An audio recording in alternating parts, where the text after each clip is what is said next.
The neighborhood of Huntersville, North Carolina, wore its usual weekend calm like a soft blanket.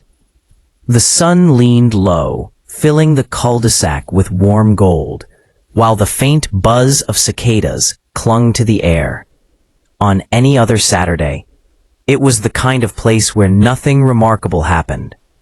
Kids playing hopscotch, sprinklers hissing, and the occasional bark of a restless dog.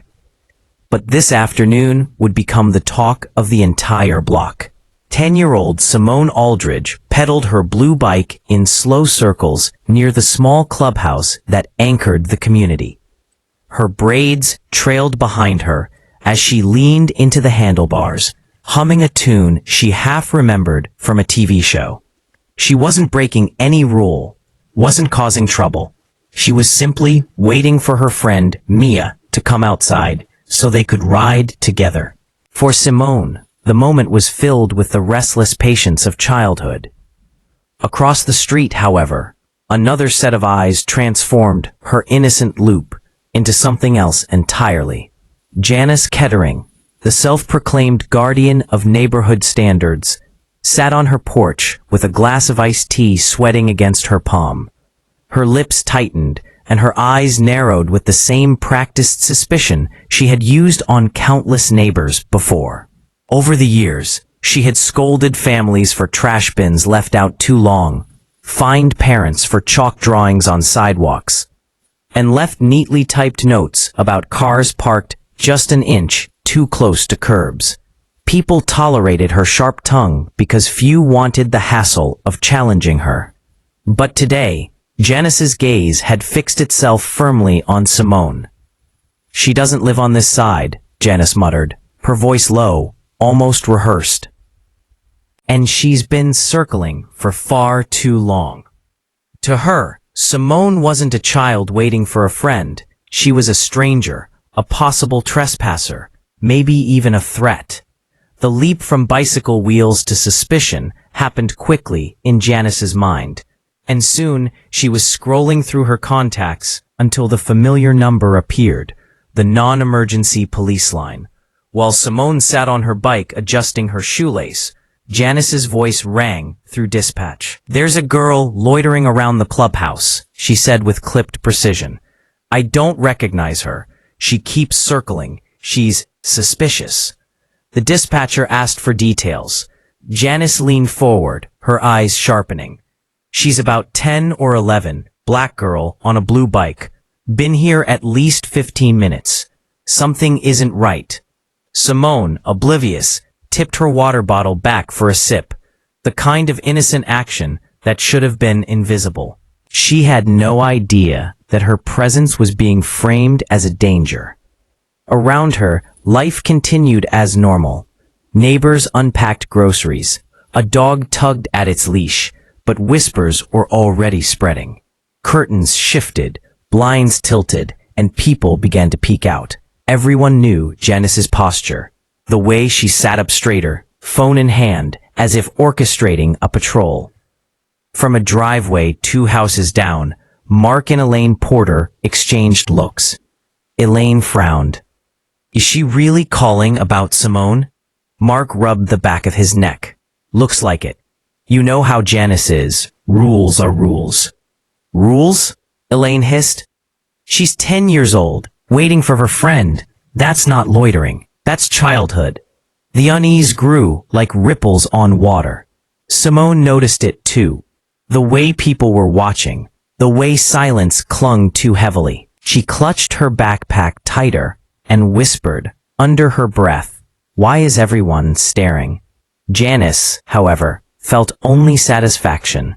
She crossed her legs and sipped her tea, whispering, "Better safe than sorry."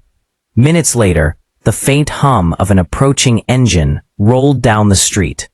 The flashing lights cut through the late afternoon sun, bouncing off windows and painting the beige houses with streaks of red and blue. Neighbors stepped outside now, no longer pretending to ignore the scene. Simone froze. Her chest tightened as she saw the patrol car slow near the curb. For one terrified second, She wondered if someone else needed help. But when the cruiser stopped right in front of her, realization hit. The door opened with deliberate calm, and boots pressed against pavement. From the driver's seat stepped not a random beat cop, but Chief Renata Collins, the city's police chief and Simone's mother. The entire cul-de-sac seems to exhale at once. Curtains parted wider, whispers grew louder, and Janice adjusted her blouse as though she had personally summoned order. She had expected an officer to question the child, maybe even escort her away. She had not expected the girl's mother to arrive in full uniform, badge gleaming under the afternoon sun. Simone's fear cracked into relief as she whispered, "Mom." Her bike clattered to the ground as she ran forward, her small frame pressing into the protective weight of her mother's presence. Renata placed a steadying hand on her daughter's shoulder, her voice low but carrying authority. "You okay, baby?" Simone nodded quickly, though her eyes shone with unease. "They keep staring. I didn't do anything." Renata squeezed her hand. "You don't have to explain yourself." Then her gaze lifted, locking firmly on Janice Kettering across the street. The air seemed to thicken as silence spread. Janice straightened in her chair, her voice sharp. "Chief Collins, I'm glad you're here. We've had concerns, suspicious behavior near the clubhouse." The neighbors shifted, their skepticism obvious. Elaine muttered under her breath. "Concerns? She's waiting for Mia." Renata's expression didn't waver. Her calm authority filled the space. "What concerns, Miss Kettering?" Janice gestured stiffly. She kept circling, loitering. "I've lived in neighborhoods where children scouted houses before things went missing. I wasn't about to risk it." Gasps rippled through the group. Mr. Dwyer, watering his flowers nearby, snapped. "Scouting? She's a child with a backpack, not a thief." Simone's small voice cut through, trembling but clear. "I was just waiting for Mia. She said she'd come out soon." The silence that followed was heavy. Every neighbor now staring at Janice, her authority cracking under the weight of a 10-year-old's truth. Renata's voice sliced through the tension, calm but sharp. "You called the police on a child waiting for her friend. Do you understand the weight of that decision?" Janice bristled, but her words faltered. For the first time, she felt the authority she had clung to for years slipping out of her grasp. Around her, neighbors murmured, their voices low but unmistakable. Embarrassment, disbelief, quiet anger. The stage was set. What began as a bike ride had become a neighborhood reckoning, and the first sparks of conflict were about to ignite. The hush that fell over Huntersville was heavier than the humid air. Everyone had frozen, waiting for the next move. It wasn't just a child's bike ride anymore. It had become something far larger. Chief Renata Collins let the silence breathe before she spoke again, her words sharp but calm. "When you call law enforcement on a child, you're not just making a complaint. You're making an accusation." She didn't raise her voice, but the authority behind it carried further than any shouting ever could. Janice Kettering, still gripping her iced tea glass, tried to compose herself. "Chief, surely you understand. These things escalate quickly. You know what happens when children, unsupervised children, wander around." "Unsupervised?" Renata arched an eyebrow. "My daughter was 10 feet from her friend's house. She wasn't wandering, she was waiting." Simone clung to her mother's side, her eyes scanning the faces of the neighbors who had come out to watch. Some looked ashamed, some uncomfortable, and some relieved that finally, someone was challenging Janice out loud. Elaine Porter, arms folded across her chest, decided she'd had enough. "Janice, you've gone too far. Everyone here knows Simone. Everyone knows Renata. You didn't see a child, you saw a problem, And you made it one. Murmurs of agreement rippled through the crowd. Mr. Dwyer, the one with the watering can, set it down firmly. I've lived here 30 years. Never seen a kid harassed for riding her bike in her own neighborhood. You called the chief of police on her own child. How ridiculous can you get? Janice's composure cracked. A flush crept up her neck as she adjusted her pearl necklace, glancing around desperately for support. For years, neighbors had feared her fines, her letters, her ability to make their lives miserable with HOA rules. But now, eyes were hardening, shoulders squaring against her. Renata didn't gloat, didn't smirk. She simply stepped forward, her presence commanding. This isn't about rules, Miss Kettering. It's about perception. You looked at a little girl and saw danger. And that says more about you than it does about her. Simone whispered, Mom, can we just go home? But Renata shook her head gently. Not yet, baby. This is bigger than us. From the back of the crowd, a man cleared his throat. It was David Holloway, the HOA's vice president, a man who usually kept quiet during disputes to avoid conflict. But now his voice rang out, steady. Janice, this isn't the first time. Last month, it was a teenager waiting at the bus stop. Before that, you called security on a delivery driver. And now, a 10-year-old. Do you realize the pattern? The pattern. The word hung in the air, like a stone dropping into still water. A pattern wasn't an accident. A pattern meant intent. Janice snapped back, her voice shaking. So now I'm the villain? I'm the only one willing to protect this neighborhood? But the murmurs grew louder, sharper. Protect us from what? From kids? From our own neighbors? The tide was turning fast. Renata's voice cut clean through the noise. Let me make something clear. My daughter, or any child in this neighborhood, deserves to exist here without suspicion. That is not negotiable. Simone pressed her face into her mother's uniform, the badge cool against her cheek. For the first time since the patrol car pulled up, she felt safe again. But she also felt something else, pride. Her mom wasn't just protecting her, she was speaking for every kid who might come after. The crowd shifted, more people stepping closer, siding with Renata and Simone by their very presence. Even those who had once feared Janice's wrath seemed emboldened now. Elaine's husband Mark raised his voice. You know what I think? I think this HOA needs a hard look at who's been running it. If one person can terrorize neighbors for years with threats of fines and false accusations, maybe it's time for change. Heads nodded. Quiet affirmations. He's right. We need better. Enough is enough. Spread like sparks. Janice tried to regain her footing. I've served this community for 15 years. Without me, these streets would fall apart. But Renata's calm expression didn't waver. Respect isn't earned by fear, Miss Kettering. It's earned by fairness.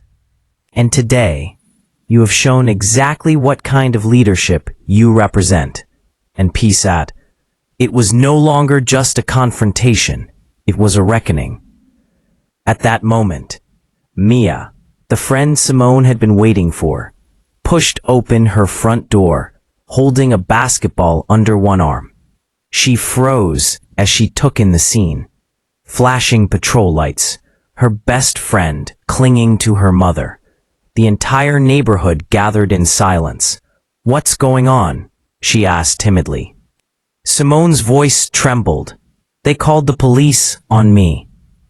Mia's eyes widened. She looked at Janice, then at the crowd, then at Renata.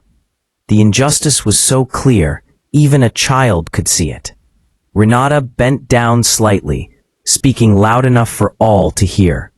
Go on, Simone. Tell everyone what you were really doing. Simone's small voice was steady now, carrying a weight beyond her years. I was just waiting for my friend. She looked at Mia. Waiting for you. The simplicity of it cut through every excuse. every justification. A hush fell again, but this time it was Janice who shrank under the weight of it. Her power, built for years on intimidation and paranoia, was crumbling right in front of her. Renata straightened, her hands still on Simone's shoulder. This stops today. No more harassment. No more targeting. And if anyone in this community thinks calling the police on children is acceptable, I assure you, they'll be answering to me. The murmurs swelled into agreement. For the first time, neighbors weren't just whispering behind closed doors. They were speaking openly and together. Janice's iced tea glass rattled against the armrest of her chair. She opened her mouth, but no sound came out. The crowd's silence toward her was louder than any words could be. Simone looked around at the faces of the neighbors. Some she knew, some she didn't, and for the first time since she moved here, she felt like maybe they were seeing her, really seeing her. The sun dipped lower, shadows stretching long across the street.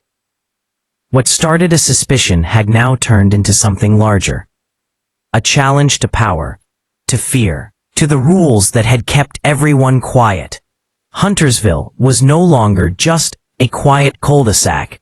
It was becoming the stage for a confrontation that no one would forget.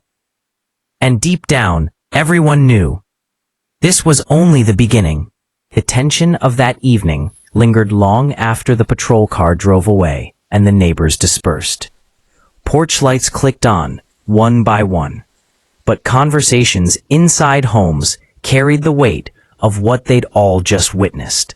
For years, whispers had traveled quietly behind curtains. Complaints about Janice's iron grip on the HOA, her petty fines, her rigid enforcement of rules. But never before had her authority been challenged so openly, and never in front of the entire neighborhood. Renata tucked Simone into bed, brushing a hand over her daughter's curls. "You did nothing wrong," she whispered. Simone gave a tired nod, but her little voice quivered. "Why did she hate me so much, Mom?" Renata's throat tightened. She wanted to shield her child from the uglier truths of the world, but she also knew silence had never protected anyone. Sometimes, people let their fears decide for them. But you are brave. You showed everyone that today. After Simone drifted off to sleep, Renata sat at the kitchen table, her uniform cap resting beside a cooling mug of coffee. Her phone buzzed with messages, neighbors thanking her for standing up, others quietly admitting they too had felt Janice's wrath. One message caught her eye. "It's time we talk about leadership. Call me tomorrow." It was from David Holloway, the HOA's vice president. The next morning, Huntersville hummed with a nervous energy. Joggers paused to chat instead of passing silently. Parents lingered at the bus stop, glancing toward Janice's house with a new boldness. And Janice herself? Her curtains were drawn, the blinds shut tight. For the first time, the Queen of Huntersville seemed to be hiding. At noon, Renata met David at the small coffee shop just outside the neighborhood. He looked weary, as though years of quiet compliance had finally caught up with him. "You shook things last night," he said, stirring his cup without tasting it. Renata leaned forward. "I didn't do it to shake anything. I did it to protect my child." David nodded. "I know. But sometimes the truth cracks open doors we've all been too scared to touch. People are talking, Renata. They're tired. They want change." "Change in the HOA?" "Yes." David's voice dropped, cautious even here. "Janice has run this place for 15 years. She fines people for leaving trash bins out a few minutes too long. She threatened to tow my daughter's car for parking half an inch off the curb. She thrives on fear. But last night, you showed everyone we don't have to live under it anymore." Renata sipped her coffee, her mind already racing ahead. "What are you suggesting? An emergency vote? according to the bylaws, if enough residents petition, we can call one. We can remove her. The weight of his words hung in the air. Removing Janice, it felt unthinkable, yet at the same time, inevitable. Renata thought of Simone's trembling voice, of the way the neighbors' murmurs had swelled into agreement. The ground was shifting. That evening, Renata hosted a small gathering in her living room. Elaine and Mark came, along with Mr. Dwyer, a few parents, and even some younger couples who had moved in recently. The air buzzed with a mix of fear and anticipation. Elaine wasted no time. We've all wanted this for years. She's divided us, bullied us, made people afraid to even paint their doors the wrong color. If we don't act now, when will we? Mark added, people are angry, but anger fades. We need action while the wound is fresh. Mr. Dwyer, his voice steady but firm, spoke up. I'm old enough to remember when neighborhoods meant community, not control. Last night gave us a glimpse of what it could feel like again. But if Janice stays, nothing changes. We'll go right back to whispers. Renata glanced at the faces around her. They weren't radicals or troublemakers. They were tired, hopeful neighbors who wanted peace. If we do this, she said, we do it right. No personal attacks, no shouting matches, just the truth. She abused her power, and we want a community built on trust instead of fear. David nodded. I'll draft the petition.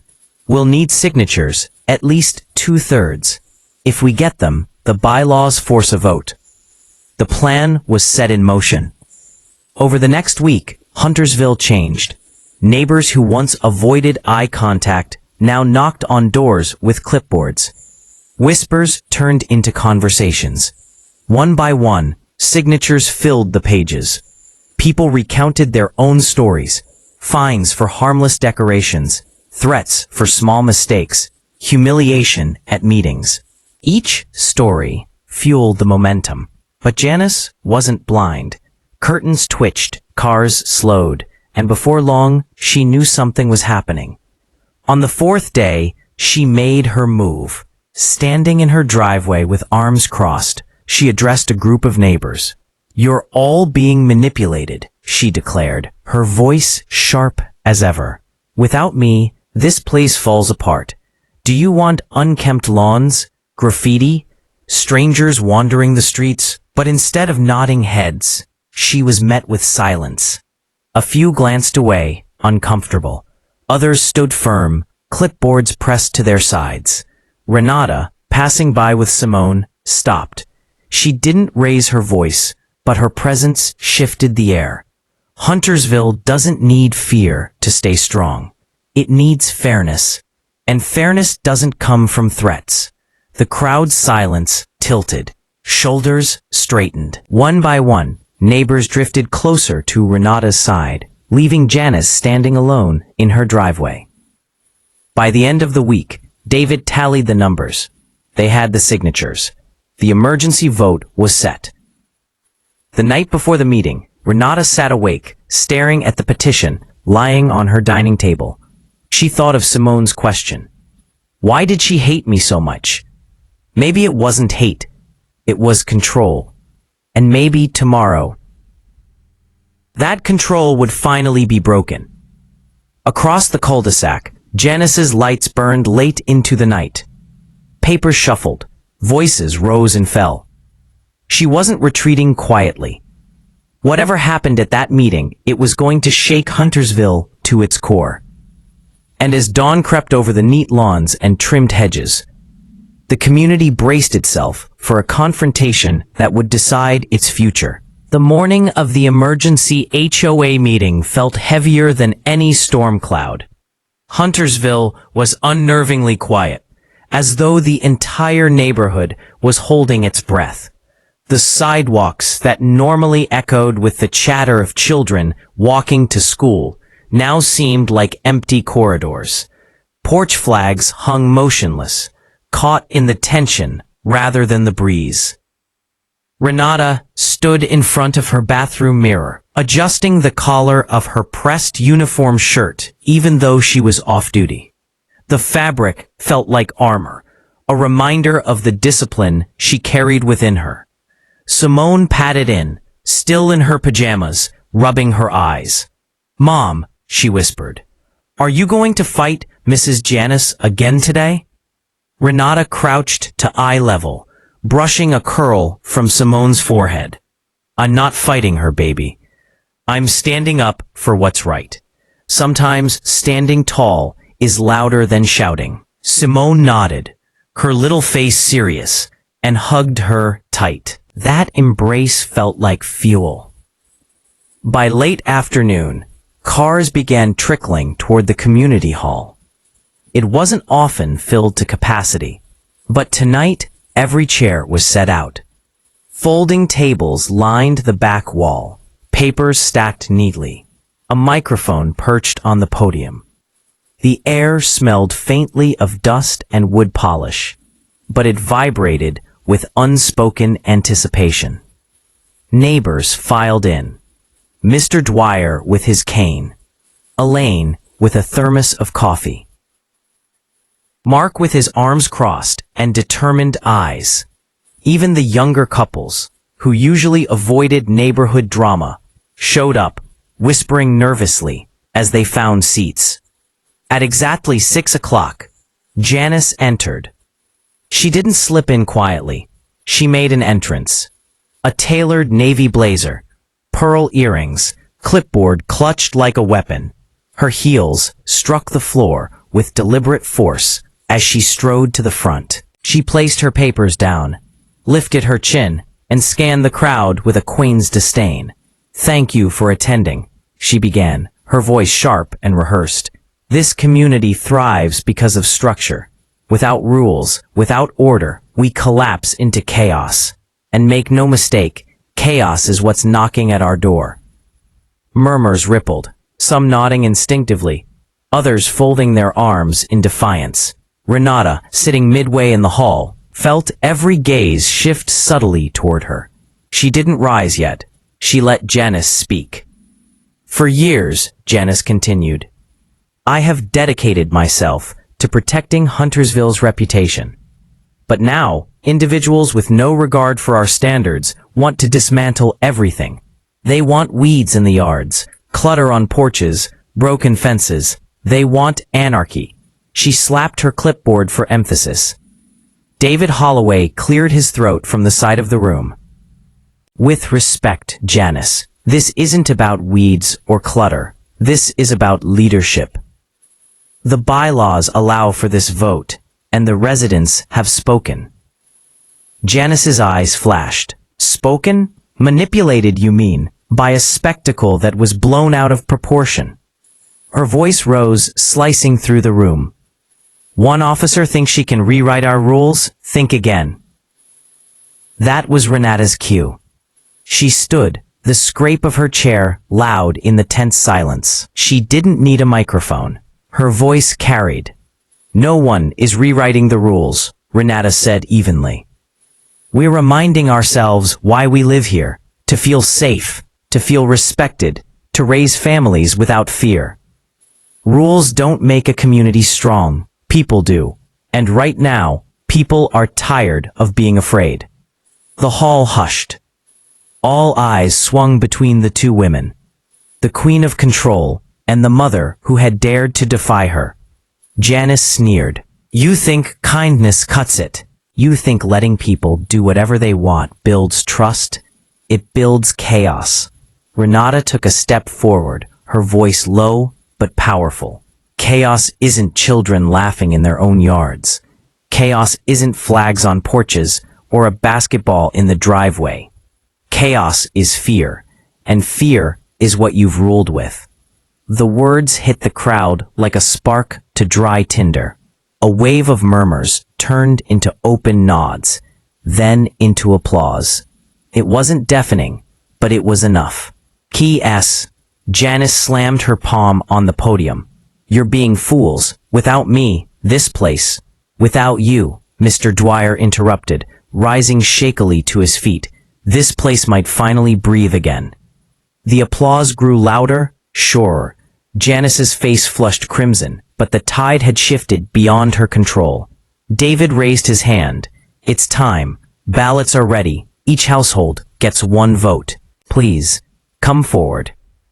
Neighbors lined up, folding papers carefully, some clutching them like sacred pledges. The sound of ballots dropping into the box echoed through the hall, heavy with meaning. Janice paced at the front, her heels striking faster now, a rhythm of panic. Renata remained seated, Simone's words echoing in her mind. Are you going to fight Mrs. Janice again today? No, she wasn't fighting. She was standing. When the last ballot slipped into the box, David and two others carried it to the side table. The entire room leaned forward, breaths held, hearts pounding. Papers shuffled, numbers whispered, tallies scratched. Finally, David stepped to the microphone, his hands steady, despite the weight of the moment. The results are in. He looked out across the room, then directly at Janice. By a margin of 27-9, the motion to remove Janice Rowland as president of the Huntersville Homeowners Association has passed. The room erupted. Some gasped in disbelief, others clapped fiercely, some even hugged. For the first time in years, joy felt unshackled. Janice stood frozen, her clipboard hanging limply at her side. She opened her mouth, but no words came. The authority she'd clung to had vanished, dissolved into the applause. You'll regret this, she finally hissed, her voice shaking more from rage than confidence. All of you. This neighborhood will fall apart without me. Renata met her eyes. Calm, steady. We'll take that chance. Janice gathered her papers with trembling hands, heels clattering as she stormed out. The echo of the closing door was like the end of a long, oppressive season. Inside the hall, relief washed over the residents. Laughter mingled with applause. Cautious smiles spread from face to face.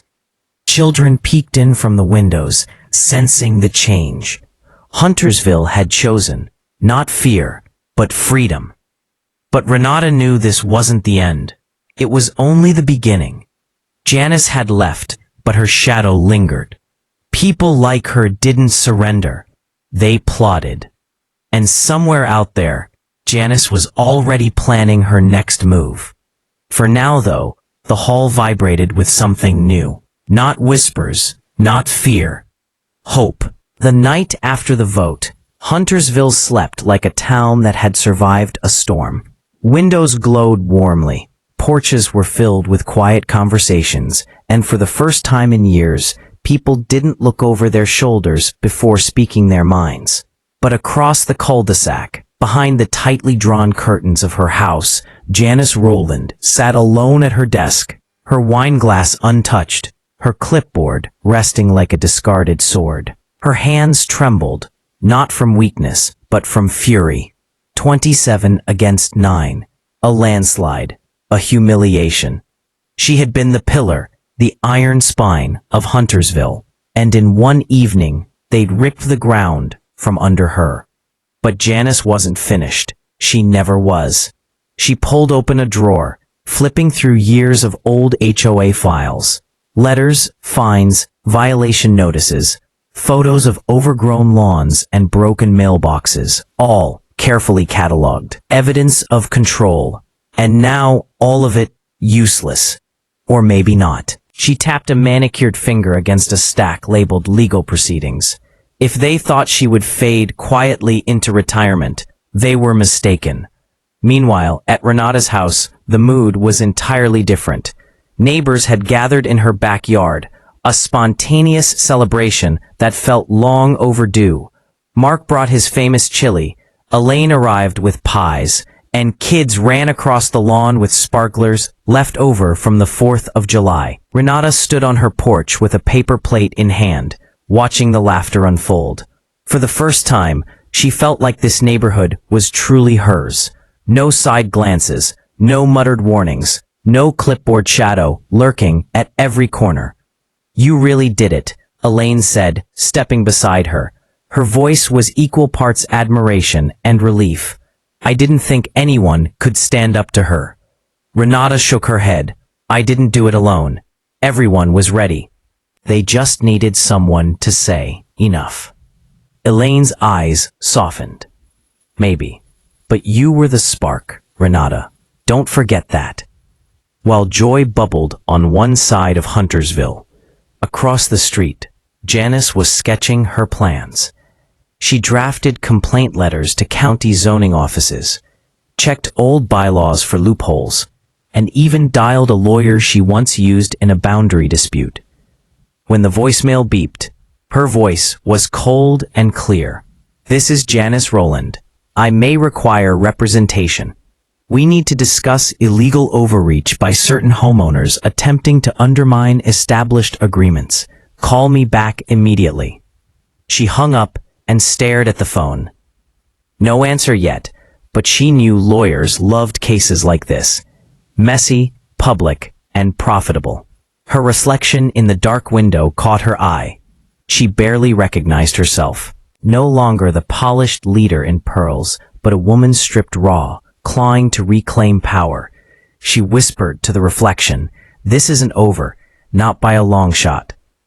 The following morning, Renata walked Simone to the school bus stop. Neighbors waved more freely than usual, smiles lighter, conversations warmer. But beneath the cheer, Renata sensed unease, like the silence that follows lightning before thunder. Mark leaned close as the bus pulled away.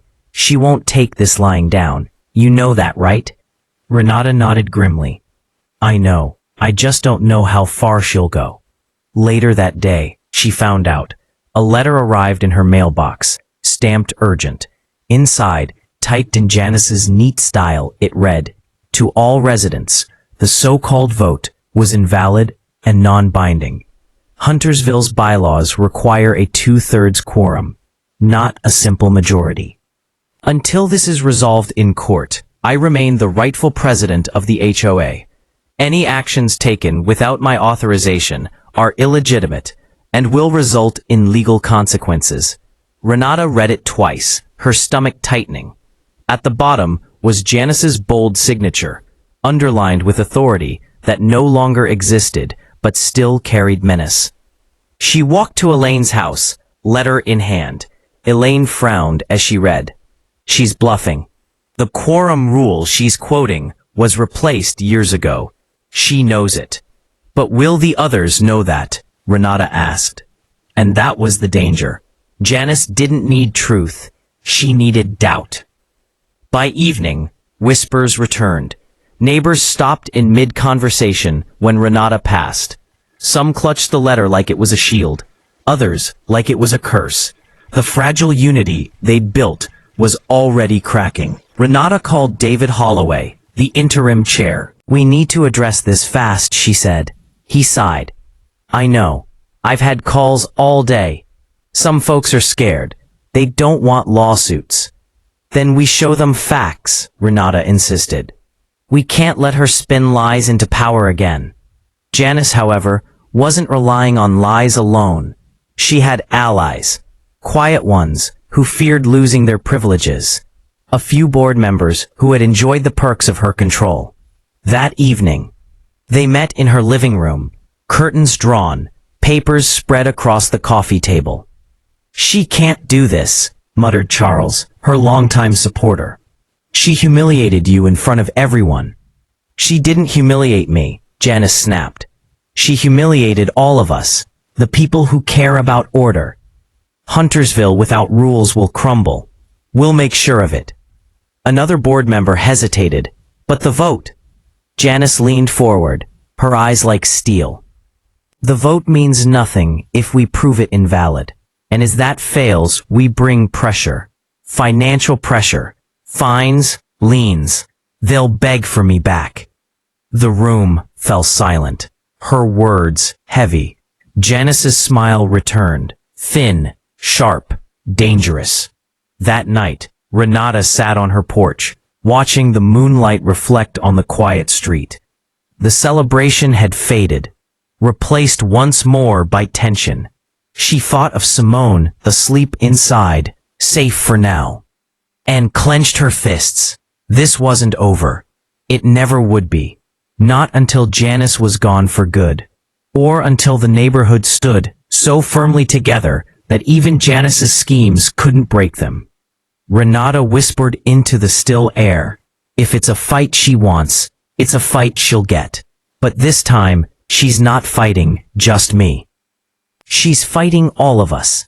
And across the street, behind drawn curtains, Janice whispered back to herself, "We'll see." Huntersville had won a battle, but the war for its soul had only just begun. The next morning dawned deceptively calm. Birds chirped from the maple trees that lined Huntersville's cul-de-sacs. Children rode bikes to the bus stop, and sprinklers sprayed arcs of glittering water across pristine lawns. To an outsider, it looked like paradise, but those who lived there knew better. Underneath the manicured grass and smiling faces, battle lines were being drawn. Renata woke to find another envelope taped to her door. Not a letter this time, but a fine, official-looking, stamped with the HOA's old logo. The charge: unauthorized modifications to property landscaping, a $250 penalty. She stared at it, jaw tightening. There was nothing unusual about her lawn, nothing new at all. This wasn't about plants or fences. This was Janice's first strike. Renata carried the paper across the street to David Holloway's porch, knocking sharply. He answered, mug of coffee in hand, hair mussed. When he read the notice, his face darkened. "She's issuing fines?" he asked, incredulous. "She doesn't even have the authority anymore," Renata said. "But people don't know that. Some will pay out of fear." David cursed under his breath. "If she keeps this up, she'll drown us in paper. Fines, notices, threats. It's her playbook." "Then we expose her," Renata said, publicly. By mid-morning, social media groups for Huntersville lit up with debate. Some residents posted photos of their own notices, fines for mailbox paint, for trash cans left out 10 minutes late, even for garden decorations. Others defended Janice, saying rules were rules, and fines kept the neighborhood respectable. Elaine jumped in, tagging everyone she could. The vote was valid. Janice is suspended. These fines mean nothing. Do not pay them. But confusion spread faster than facts.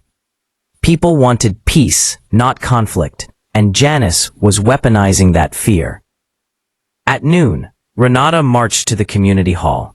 She wasn't alone. Mark, Elaine, and half a dozen others followed. Inside, they pinned a large poster board on the bulletin board. "Your rights matter. Do not pay invalid fines." Beneath it, Renata taped copies of the updated bylaws, highlighted in yellow, proving that the community vote had been legal. Neighbors gathered, reading nervously. Some sighed in relief. Others whispered, "But what if she takes us to court?" Renata turned, her voice steady. "Then she'll lose. Together, we'll make sure of it." Across town, Janice sat in her lawyer's office, legs crossed, expression poised. She had dressed for war, black blazer, pearls at her throat, a portfolio of documents in her lap. The lawyer, Mr. Grayson, flipped through the bylaws she had brought, his brow furrowed. "It seems the community did vote you out, Janice. Their quorum meets the current standard." Janice's smile didn't falter. "Then we attack from another angle. Selective enforcement. Property devaluation. Nuisance claims. You'll find a way." Grayson hesitated. "It won't be easy. The court may see this as harassment." "Harassment?" Janice's laugh was sharp. "I built this neighborhood. If they want to strip me of power, fine, but I won't let them destroy what I created. Draft the filings. We'll bury them in paperwork until they beg for order again." That evening, Renata hosted an emergency gathering at her home. Dozens showed up, their faces etched with worry. She stood at the front of her living room, Simone perched quietly on the couch beside her. "I won't lie to you," Renata began. "Janice isn't giving up. She's sending fines, threatening lawsuits, and trying to scare us back into silence.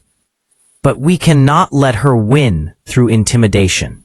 Huntersville doesn't belong to one woman with a clipboard. It belongs to all of us." Murmurs rippled through the crowd. Mark spoke up, "We stand together. If she sues one of us, she sues all of us, and we fight back, with evidence, with facts, with unity." A young mother raised her hand. "But what if she drags us into court for months? Some of us can't afford that." Renata's gaze softened. "That's exactly what she's counting on, that fear. But we'll pool resources, share lawyers if we have to. She wants division. We'll give her solidarity." The room filled with nods, hesitant but growing stronger. The very next day, Janice escalated again. Bright red flyers appeared on every doorstep. Emergency meeting, HOA crisis, illegal actions by Renata Blake. The flyer accused Renata of fraud, of tampering with votes, even of inciting rebellion against lawful authority. It ended with Janice's signature and the words, "Huntersville deserves better. Stand with order, stand with me." Neighbors buzzed with tension. Some scoffed, crumpling the flyer on sight. Others tucked it into their pockets, troubled by the accusations. Renata collected several, stacking them on her kitchen table. "She's desperate," she muttered. But desperation, she knew, could still cause damage. That Friday evening, the emergency meeting was held at the clubhouse. The turnout was enormous. Nearly every resident came, curiosity outweighing fear. Janice stood at the front like a queen addressing her court. Her voice was sharp, practiced, cutting through the murmurs. These so-called leaders want chaos. They want to strip away the order that keeps Huntersville safe and beautiful. They cheated the vote, and they threaten our property values. Ask yourselves, do you want a neighborhood ruled by rebellion or by rules? Applause broke out in pockets, but just as quickly, others booed. Renata rose from her seat near the front. "We didn't cheat anything, Janice. We voted. We followed the rules you ignored for years. And now you're trying to scare your neighbors with lies." The room erupted, half shouting in defense of Janice, half in support of Renata. The clash grew so loud that the walls seemed to shake. Finally, David Holloway banged a gavel on the podium. "Enough. This community is tired of shouting. If Janice has proof of fraud, she can show it. If not, we move forward under the will of the majority." All eyes turned to Janice. For the first time, her confidence cracked. Her hands trembled slightly as she shuffled her papers. She had no proof, only intimidation. But she wasn't ready to surrender. She lifted her chin and said coldly, "Then I'll see you all in court." Gasps filled the room. Huntersville was officially at war. That night, Renata sat at her kitchen table, Simone asleep upstairs.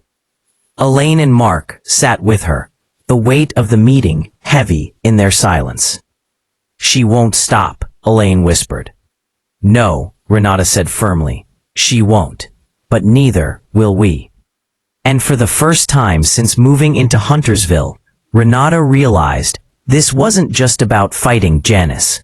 It was about proving that no single person could own the soul of a community. Not with rules, not with fear, and not with lawsuits. The real fight had only begun. The courtrooms smelled faintly of polish and tension. Fluorescent lights buzzed overhead as neighbors filled the gallery, whispering nervously. For most of them, this was the first time Huntersville's petty HOA squabbles had spilled into the halls of real justice. And at the center of it all, sitting rigidly at the plaintiff's table, was Janice Rowland, her blazer crisp, her pearls gleaming like armor. Renata sat across from her, flanked by Elaine and David, the weight of the moment pressing into her chest. She glanced down at the file of documents, bylaws, meeting minutes, affidavits signed by dozens of residents. It was proof enough to sink Janice's claims. But still, doubt gnawed. Courtrooms had a way of twisting truth into spectacle, and Janice thrived on spectacle. The judge, a stern woman with silver hair pulled into a bun, called the court to order. Rowland versus Huntersville Residents Association. Ms. Rowland, you may proceed. Janice stood, her voice smooth, rehearsed. Your Honor, this so-called vote was an act of fraud. It was orchestrated by a small group of agitators determined to overthrow legitimate leadership. They intimidated residents into siding with them. They falsified records. This is nothing short of a rebellion against lawful order. Murmurs rippled through the gallery. Some nodded in agreement. Others shook their heads. The judge raised an eyebrow. Do you have evidence of fraud, Miss Rowland? Janice hesitated, then lifted a folder with a flourish. Inside were pages of complaints, handwritten statements from a handful of loyal neighbors. Words like confusing process, pressured to sign, felt intimidated, dotted the pages. But nothing definitive. Renata leaned toward Elaine. That's all she has? Elaine smirked. Smoke and mirrors. When it was Renata's turn, she stood slowly, her palms sweating, but her spine straight. Your Honor, the vote was conducted according to the bylaws that Miss Rowland herself approved when she was president. We have the quorum requirements, the signatures, the minutes, and the results.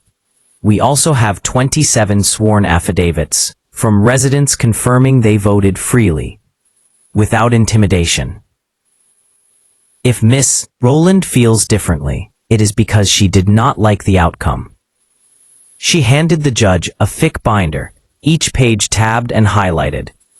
The contrast between Janice's flimsy folder and Renata's mountain of evidence was stark.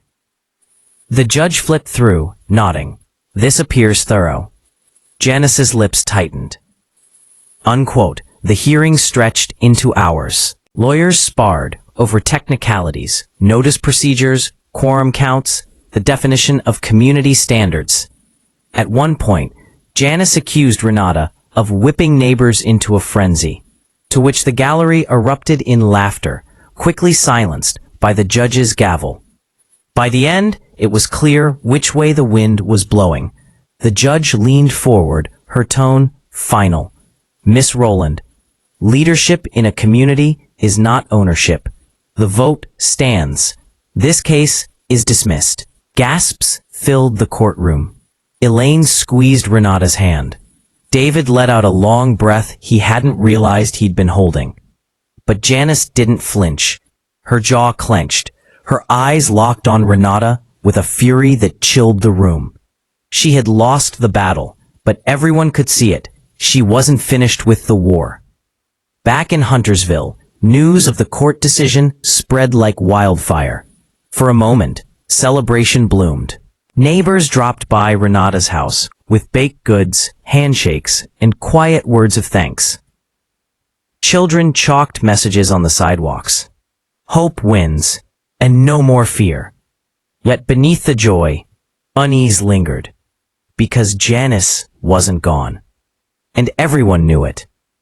Sure enough, within a week, new signs appeared at intersections. Join the real HOA, stand with order. Flyers landed on porches again, this time warning of anarchy under the new leadership.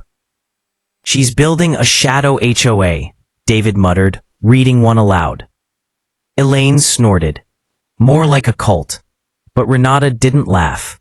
She stared at the flyer, heart heavy. She's splitting the community. That's worse than fines. Division is harder to fight than paper. The next escalation came one Friday evening. Renata was tucking Simone into bed when a knock rattled her front door. She opened it to find a deputy sheriff standing there, citation in hand. "Ms. Blake, you've been served," he said apologetically, handing her the document. It was another lawsuit, this time not against the community, but against Renata personally. Allegations of defamation, harassment, and intentional infliction of emotional distress. Her knees nearly buckled. "She's coming after me directly," she whispered. The deputy tipped his hat. "Ma'am, off the record, you've got a fight on your hands. Be careful." The days that followed blurred into a storm of meetings, phone calls, and sleepless nights. Neighbors gathered at Renata's home, vowing to help. Elaine started a fundraising drive to cover legal fees. Mark drafted a statement for local media, exposing Janice's tactics. But the weight on Renata's shoulders grew heavier. She wasn't just fighting for herself anymore. She was fighting for every neighbor too scared to speak up. Every family who wanted peace instead of chaos.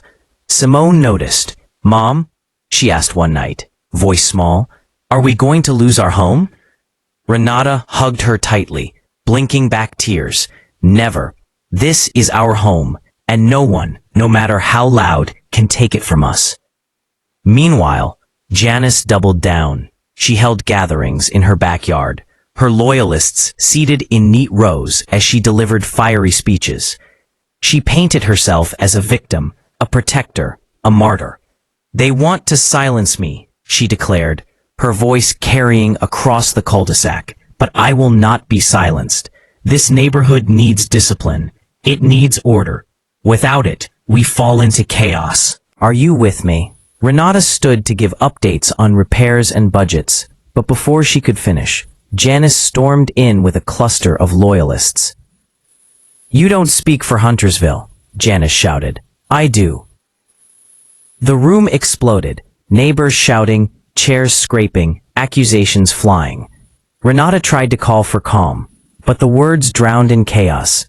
In the back, Simone clutched Elaine's hand, eyes wide with fear. At that moment, Renata realized this wasn't just about leadership or bylaws anymore. It was about the soul of Huntersville itself, and Janice was willing to burn everything down to keep control. That night, after everyone left, Renata sat alone at her kitchen table. The shadows stretched long across the walls, silence pressing in. She opened her laptop and began drafting something new. Not just a statement, not just a defense, but a declaration. If Janice wanted war, then Renata would fight, but not with the same weapons, not with lies or intimidation. She would fight with truth, with unity, and with the one thing Janice could never control, the voices of the people. And as the cursor blinked on the screen, Renata whispered to herself, steady and unshaken, "This ends with us, not her." Morning sunlight crept over Huntersville, casting long golden streaks across lawns that had once looked uniform, but now felt divided. Some driveways had flyers supporting Janice's real HOA taped proudly to mailboxes, while others bore handwritten notes of support for Renata, tucked under welcome mats. It was no longer just a quiet feud. It was a battle fought on every street corner, porch, and lawn. Renata's declaration, the one she had typed late at night, her heart pounding, was ready. She printed copies, posted it on the neighborhood message board, and sent it out as an email to every resident. The words were firm, yet calm. "This community belongs to all of us. No one voice can dictate, no shadow group can divide. We are stronger together, and we choose unity over fear." The impact was immediate. Within hours, supportive neighbors stopped by her home, shaking her hand, leaving meals, offering help. One mother dropped off a casserole and whispered, "You said exactly what we've all been thinking, but we're too afraid to say." But Janice struck back just as quickly. Her loyalists flooded the online neighborhood forum with accusations. Renata's lying. She's a fraud. The court was biased. Every post seemed designed to stir anger, to make neighbors doubt, to keep conflict alive. By Wednesday evening, the tension broke into the open. A local journalist from the county paper arrived on Huntersville Lane, notebook in hand. Word had spread beyond the gates, and the drama of a community tearing itself apart had proven too tempting a story to ignore. The reporter spoke with Renata first. She stood in her front yard, Simone sitting on the porch steps, the lane nearby, like a quiet Ardian. All we want, Renata said into the reporter's voice recorder, is peace. Families deserve safety, not constant threats and division. The court confirmed what we already knew. This community has chosen its leadership. But one woman refuses to let go. Later that evening, the reporter crossed the street to Janice's house. Neighbors watched from behind curtains as she gave her side. This neighborhood is collapsing because outsiders are trying to destroy everything I built. Janice said sharply, I've given 15 years of my life to protecting Huntersville. If I don't stand up, who will? By the weekend, the headline appeared online. P. Battle for Huntersville. HOA feud splits suburban community in two. By the weekend, the articles spread quickly. Friends from outside the neighborhood sent messages to Renata. Is this about you? I just read the news. Some residents beamed with pride at finally being heard, while others cringed at the unwanted spotlight. At the grocery store, Renata overheard whispers. That's her, the one fighting the HOA. Some whispered in admiration, others in judgment. The weight of it pressed heavier than ever. Still, something shifted. For the first time, silence broke. Neighbors who had once stayed neutral began voicing opinions openly. At a Saturday block gathering, a father of 3 stood up, clearing his throat nervously. I've lived here 8 years, and I've followed the rules, but I'm tired of living in fear. Renata's right. We deserve better. His words sparked a wave of clapping. Elaine leaned close to Renata and murmured, There it is, the tide's turning. But Janice wasn't finished.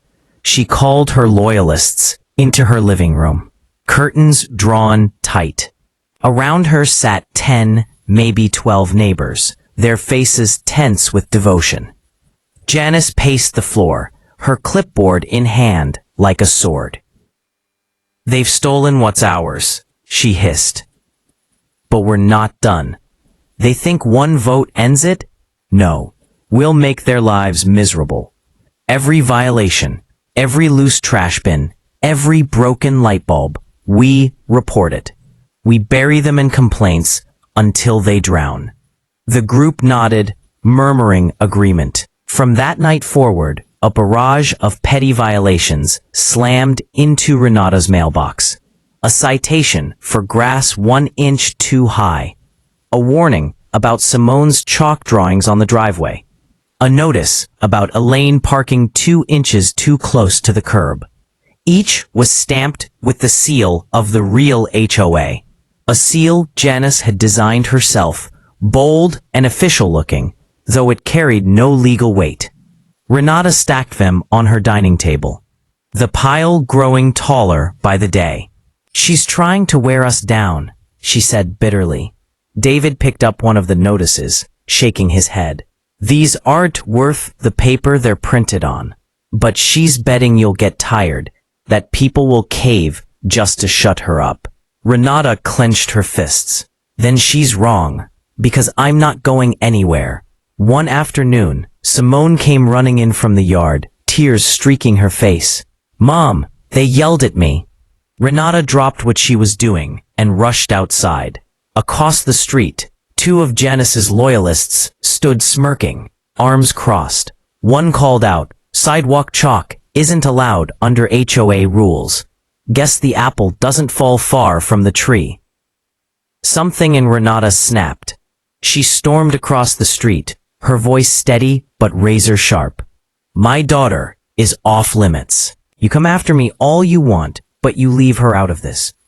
The neighbors backed off, muttering, but the message was clear. Janice's war wasn't just about power anymore. It was personal, aimed at breaking Renata's spirit. That evening, Elaine came over with a plan. She set her laptop on the table, eyes gleaming with determination. If she wants to fight dirty, fine, but we fight smart. I've set up a website, huntersvilletruth.org. We'll post updates, documents, the court ruling, everything. No more rumors, just facts. If she spreads lies, we drown them in truth. Renata blinked, overwhelmed. You did this today? Elaine shrugged. I don't sleep much. David leaned in, grinning. This is how we win. Not just in court, not just in meetings, but in the open, where everyone can see who's really telling the truth. They launched the site that night. By morning, dozens of neighbors had clicked through, leaving comments of support. One wrote, finally, clarity. Another, thank you for standing up for us. For the first time in weeks, Renata felt hope stirring again. But Janice, upon discovering the site, erupted. She stormed down the street, shoving a printed copy of the homepage into Renata's hands.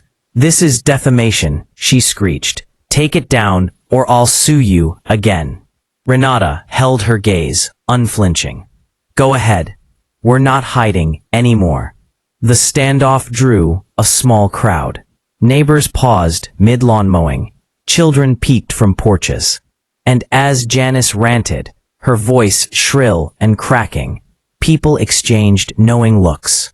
Her power no longer inspired fear. It inspired pity, even ridicule. When she stormed off, slamming her door behind her, laughter rippled softly through the crowd. It wasn't cruel, just tired. People were done being afraid. That night, Renata sat on her porch with Simone, watching fireflies blink across the lawn. The summer air was thick but peaceful. Are we winning, Mom? Simone asked softly. Renata hesitated, then smiled faintly. We're standing. And sometimes that's what winning looks like. From the corner of her eye, she saw Elaine walking up the street, waving. Behind her, David carried a box of flyers. Together, they would keep pressing forward.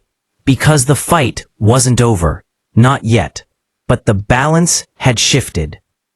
And for the first time, it felt like Huntersville was no longer Janice's to control. The days following the launch of HuntersvilleTruth.org felt like a shift in gravity. Neighbors who had once whispered behind closed doors now spoke more openly. For the first time, Renata noticed more people walking past her home, offering small smiles or a friendly nod. It was subtle, but it mattered. Still, Janice was not the type to fade quietly. Her house remained the headquarters of what she proudly still called the real HOA. Lights burned late into the night, and cars came and went at all hours, delivering stacks of paper and signs. By midweek, new posters appeared on lampposts and community boards. Stop Renata's lies. Stand with the real HOA. Renata tore one down, her hands trembling. She's not even trying to hide it anymore. Elaine leaned over her shoulder, examining the poster. She doesn't care about hiding. She cares about spectacle. The bigger the drama, the more she thinks she wins. By Thursday, the spectacle grew larger than ever. A letter arrived, delivered not by mail, but slipped into every resident's mailbox by hand. It bore an official-looking header, stamped with the words, Notice of Emergency Community Action. The letter declared that Renata and her allies were illegally seizing control, and that an emergency town hall meeting would determine the true leadership of Huntersville. The date, Saturday night. The location, the community clubhouse. Renata read the words out loud to David and Elaine at her dining table, her voice unsteady. She's staging her own election. After losing in court, after the vote, she just keeps going. David slammed his fist on the table. It's a sham. She's trying to overwhelm people with noise until they don't know what's real anymore. Elaine adjusted her glasses, her eyes sharp. Then we meet her there. We don't hide. We bring the truth, the ruling, the evidence. We show everyone exactly who she is. Saturday night arrived with a heavy, stormy sky. The air buzzed with humidity and tension. Cars lined the streets around the clubhouse, more than Renata had ever seen for a neighborhood meeting. It felt less like a gathering and more like a showdown. Inside, the atmosphere was thick. Neighbors filled every seat, with more standing along the walls. At the front, Janice stood behind a podium, her clipboard propped like a judge's gavel. Her loyalists cheered loudly as she welcomed everyone, her voice booming through the microphone. Huntersville has been betrayed, she declared, stabbing the air with her finger. Our traditions, our rules, our order, stolen by imposters. But tonight, we take it back. The room erupted with shouts of support from her side. Signs waved in the air, "Save our HOA," and "Renata out." Renata sat quietly in the second row, flanked by Elaine and David. She clutched a folder, with the court ruling inside, her palms sweaty. When Janice finished her fiery speech, she turned to the crowd with a triumphant smile. "Now, I call for a vote. Raise your hands if you stand with the real HOA." Dozens of hands shot up. The cheer was loud enough to rattle the windows. Janice smirked, certain of her victory. But then, from the back of the room, a man's voice rang out. "Excuse me, before anyone votes, maybe you should see this." All eyes turned. It was Don Caldwell, one of the oldest residents of Huntersville, who rarely attended meetings. He stepped forward slowly, holding a printed copy of HuntersvilleTruth.org. "I've been here since these houses were built. And I've seen rules used to protect us, and rules used to bully us. What's happening now? This is bullying, and I won't stand for it." Murmurs spread. Janice's smile faltered. Renata took her chance. She rose to her feet, her voice steady despite her racing heart. "This community already voted. The court confirmed it. I'm not asking for control. I'm asking for peace, for fairness, for neighbors to stop fearing one another." She held up the ruling, its official seal catching the light. "This is the truth. No posters. No lies, just the truth." For a moment, silence. Then, slowly, neighbors began nodding. A woman in the corner whispered, "She's right." Another man lowered his "Save our HOA" sign, his shoulders slumping. Janice's face twisted with fury. "Don't be fooled," she shouted. "She's manipulating you. Those papers mean nothing." Elaine stepped forward, her voice putting sharp. "They mean everything, Janice. They mean you lost. They mean this neighborhood is tired of living under your threats." The room buzzed louder, voices clashing, until one neighbor after another began speaking over Janice's shouting. "We've had enough. No more threats. Let's move on." And then the storm outside broke. Lightning flashed through the clubhouse windows, thunder shaking the walls. The sound silenced the room for a moment, leaving only the pounding of rain on the roof. In that charged silence, David stood tall. This isn't just about rules or power. It's about what kind of place we want our children to grow up in. Do we want fear, or do we want community? Applause thundered across the room, stronger and more unified than ever. People rose to their feet, clapping, chanting Renata's name. Janice slammed her clipboard on the podium, her face pale with rage. "This isn't over," she screamed, before storming out, her loyalists scrambling after her. The door slammed behind them, leaving the clubhouse vibrating with relief and triumph. Afterward, Renata stepped outside into the rain, the storm washing over her like a baptism. Elaine and David flanked her, neighbors gathering around to thank her, to promise support. Simone ran up, hugging her tightly. "You did it, Mom. You really did it." Renata kissed her daughter's forehead, whispering, "No, we did it, together." But as she looked back at the clubhouse, she knew it wasn't the end. Janice wouldn't stop easily. There would be more battles, more tricks, more desperate grabs at power. Yet for the first time, Renata wasn't afraid. The tide had turned, and the community was with her. That night, as she sat on her porch with Elaine and David, sipping tea while rain drummed softly around them, Renata finally allowed herself to exhale. Elaine broke the quiet. "She'll try again. People like her always do." Renata nodded, her eyes steady on the stormy horizon. "Then we'll be ready. Every time. Until there's nothing left of her shadow." The porch light flickered, and for the first time in weeks, Renata smiled. Not a small smile, but one filled with hope. Huntersville was no longer Janice's battleground. It was theirs, united, resilient, and stronger than ever. The storm that had shaken the clubhouse eventually passed, but its echoes lingered in Huntersville for days. Neighbors replayed the heated confrontation again and again, telling their own versions of what they saw and felt. For the first time, the loudest voice in the neighborhood wasn't Janice's. It was the voice of the people who had stood together, choosing truth over fear. Renata spent Sunday morning walking through the streets, umbrella in hand, nodding to neighbors who greeted her warmly. Small gestures, waves, smiles, children shouting hello from porches, reminded her of why she had fought so hard. Huntersville finally felt like a place where families could breathe again. Still, she knew better than to think Janice was finished. That kind of control, that hunger for dominance, didn't just disappear overnight. And sure enough, by Monday morning, another flyer appeared, this time taped to the stop sign at the corner of Maple and Pine. "The fight isn't over.